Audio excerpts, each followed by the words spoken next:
قسمت دیگه 504. امروز میریم سراغ درس 10. اگر هنوز سابسکرایب نکردین لطفا یادتون نره این کار انجام بدین. اون زنگوله رو هم بزنین. ویدیوهای بعدی رو میتونین ببینین. دیگه بزن.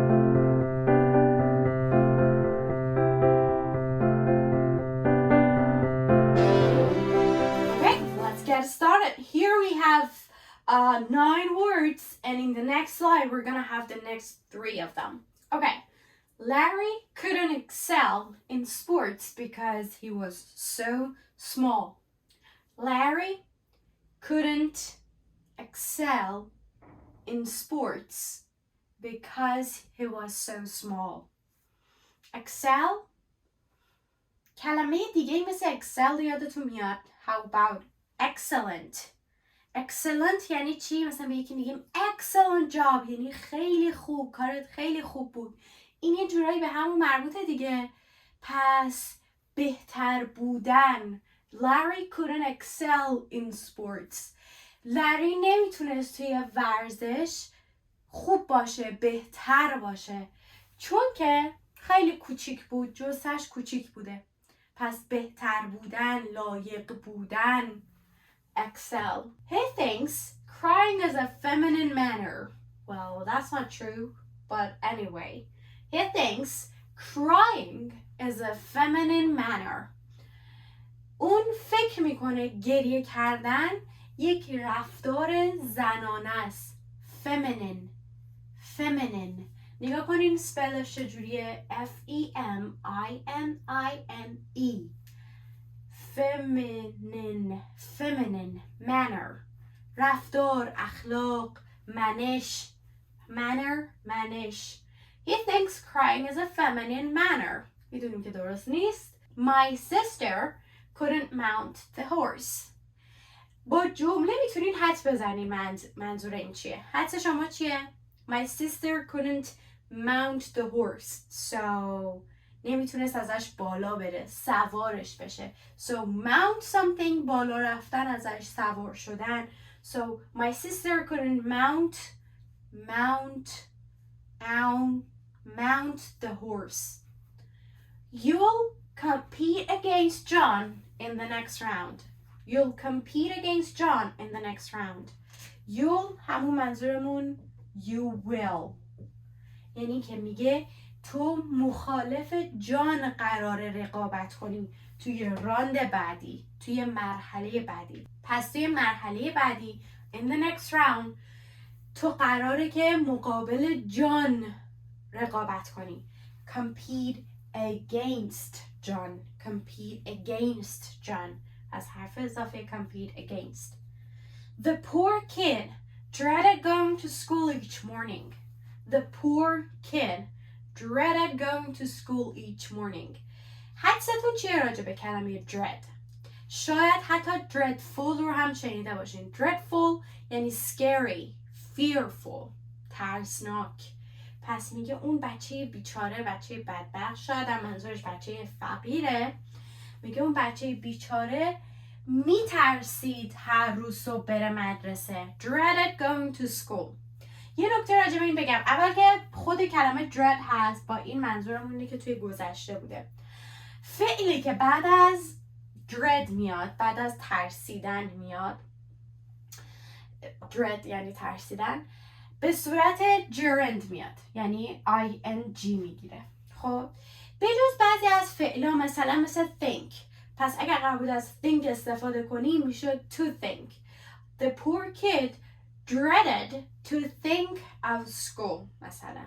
پس اگر که قرار بود با کلمه think بیاد، با به صورت infinitive میومد. اوکی؟ بعضی فعلا متفاوته، ولی به صورت usually we can say that the next verb after dread is a gerund. Okay? Elvis looked more masculine as he grew older. Elvis looked more masculine. Masculine and feminine are the exact opposite. So feminine was مؤنث زنانه، masculine مردانه و مذکر. میگه الویس همینطور که داشت بزرگتر میشد ظاهرش هم مردونه تر میشد. As he grew older. همینطور که داشت بزرگتر میشد ظاهرش هم مردونه و مذکر شد. The flood was a menace to the farmers' crops. The flood, سیل, was a menace to the farmers' crops. قبل از اینکه من بگم معنی این چی میشه شما حدستون چیه؟ farmer که یعنی کشاورز، farmers crops، حتی اگر نمیدونین crops چی هست حدستون چی میتونه باشه؟ کشاورز چی داره؟ محصولات داره. پس سیل میتونه چه چیزی باشه برای محصولات کشاورز؟ It could be a threat, right? تهدید. سیل برای محصولات کشاورز یک تهدید کشاورزها. So menace is a threat. Okay? My boss has a tendency to work on the weekends. My boss has a tendency to work on the weekends. On the weekends یعنی آخر هفته ها که توی آمریکا مثلا میشه شنبه و یک شنبه. Saturday and Sunday. So my boss has a tendency to work on Saturdays and Sundays or on the weekends. Tendency یعنی که تمایل داره، گرایش داره یه کار رو انجام بده. So میگه رئیس من دوست داره، گرایش داره، تمایل داره آخر هفته ها کار کنه. آخر هفته ها. I underestimated my son's abilities to work hard. Underestimate my son's abilities توانایی ها. میگه من توانایی های پسرم توی سخت کار کردن. میگه من توانایی های پسرم توی سخت کار کردن رو دست کم گرفته بودم. Underestimate خود کلمه است. این ایدی رو اضافه کردیم چون نشون دهنده گذشته است. مخالفش هم میشه overestimate یعنی دست بالا گرفتن. مثلا بگم که I overestimated you یعنی که زیادی دست بالا گرفته بودمت. Underestimate دست کم، under، over. Okay? خیلی خب بریم سراغ ست کلمه بعدی. Terry faced a challenge with the bad attitude that he couldn't be victorious. Terry faced the challenge with. پس face something یعنی باهاش روبرو شدن، مواجه شدن. Face the challenge with the bad attitude. Attitude رفتار. That he couldn't be victorious. Victory علامت آزادی، پیروزی. Victorious پیروز، مفتح یا برنده. میگه تری با چالش جوری برخورد کرد، جوری باهاش مواجه شد، با این رفتار بد باهاش مواجه شد که نمیتونه برنده بشه. پس یعنی این طرز فکر رو داشت، این طرز نگرش رو داشت که نمیتونه برنده بشه. Next one. Critics review numerous movies every week. Critics یعنی منتقدین هر هفته تعداد زیادی فیلم رو بازنگری میکنن یا ریویو میکنن. So critics review numerous متعدد، تعداد زیاد movies every week. The toy is flexible and babies can bend them easily. Without knowing what flexible is, can we guess it from bend? So when we bend something یعنی که کجش میکنیم، خمش میکنیم. So it is flexible meaning that قابل انعطافه یا انعطاف پذیره. یا انعطاف پذیره.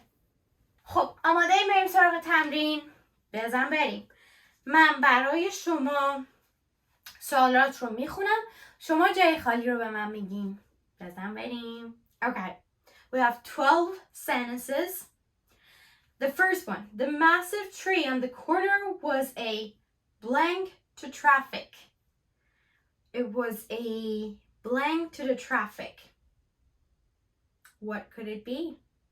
So the massive tree, اون درخت بزرگ توی اون گوشه چی بود؟ تهدید بود برای ترافیک. It was a menace.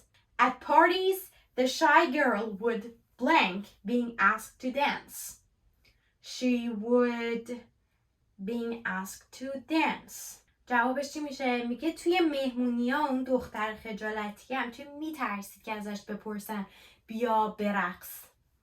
She would dread. Good. Number 3. My uncle has a blank to repeat the same story over and over again. میگه عموی من تمایل داره که یه داستان رو هی تکرار کنه. He has a tendency. Number 4. The modest man used to blank his own strength. The modest man used to blank his own strength. میگه مرد متواضع ترین مرد عادت داشت که نقاط قوت خودش رو همچین دست کم بگیره. Used to underestimate his own strength. Number 5. No person can ever blank in all things he does. No person can ever blank in all things he does. No person can ever excel. که هیچ کسی نمیتونه تو همه کارهایی که میکنه بهترین باشه. Well, that's true. Number 6. Being blank is far better than being stubborn. انعطاف پذیر بودن خیلی behtar از لجباز بودنه. Being flexible is better. Number 7. We went to the beach on blank occasions last summer. میگه ما برای مناسبت‌های متعدد تابستون پارسال زیاد میرفتیم دم ساحل. On numerous occasions. Playing with dolls is traditionally a blank pastime, but attitudes are changing. میگه بازی کردن با عروسک‌ها قبلاً دخترونه بود ولی رفتارا داره عوض میشه. Is traditionally a feminine. زنونه. مؤنث. رفتار مؤنث. Number 9. Only the brightest students were invited to blank for the prize.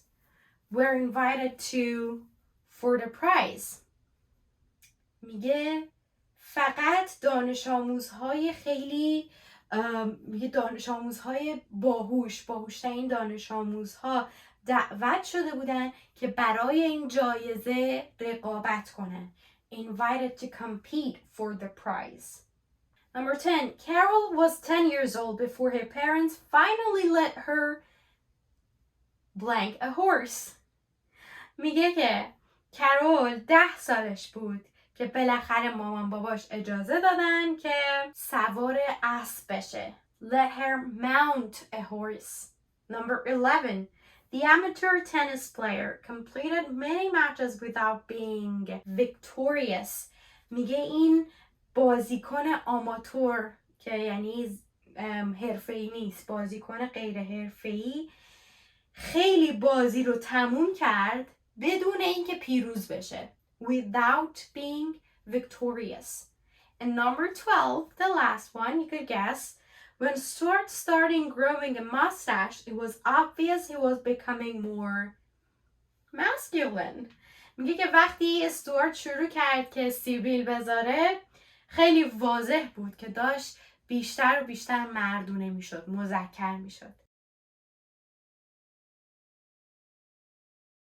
اینم از قسمت امروز. یادتون باشه برای تمرین خودتون با هر کلمه سعی کنین یه جمله بسازین و قدم بعدی اینه که با همه کلمات سعی کنین یک پاراگراف بسازین. یه نگاه کلی به اینا بندازین، یه تاپیک توی ذهنتون مشخص کنین و در مورد اون تاپیک سعی کنین یک پاراگرافی بنویسین که همه این کلمات توش باشن. بار اولی که پاراگراف رو می‌نویسین اگر همه کلمات توش نبودن مشکلی نداره. سعی کنین بار اول هر چیزی که به ذهنتون میاد بنویسین، بعد ریویوش کنین، نگاهش کنین ببینین که چه کلماتی از این متن رو میتونستین داخلش بذارین و اون وقت اضافهش کنین. و مثل همیشه تا قسمت بعدی فعلا